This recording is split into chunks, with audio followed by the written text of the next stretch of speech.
How to convert Binance Peg Ethereum to regular Ethereum in Trust Wallet. So first we need to understand what is Binance Peg Ethereum. So Binance Peg Ethereum is BEP20 Ethereum, which is Ethereum but on Binance Smart Chain. Regular Ethereum is on ERC20 ETH, that is on Ethereum blockchain. So it is the difference between the two blockchains. I hope I'm clear what is the difference between these two.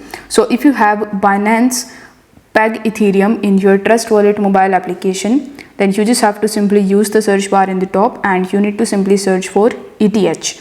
Now over here, once you are able to find Ethereum, you just have to simply select the Ethereum that is based on the BNB Smart Chain. So you just have to simply search for that, and once you are able to find Ethereum that is based on the BNB Smart Chain, you need to simply tap on that and press the send button. Now it will ask you to provide the domain and the address. So in order to get it, you just have to launch your Binance mobile application, then go to deposit, and after that you need to simply search for Ethereum and select the network as BEP20 network.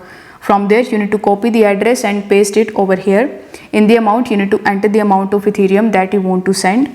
After filling these details, press the next button in the bottom. On the next page, you just have to simply review the information and initiate your transaction. Once your transaction is completed, you will be able to get your Ethereum that is based on BNB or BEP20 network in your Binance account, and from there you can directly sell them and convert them into USDT. So if you find this video helpful, then don't forget to like it and subscribe to the channel. I will see you in the next one.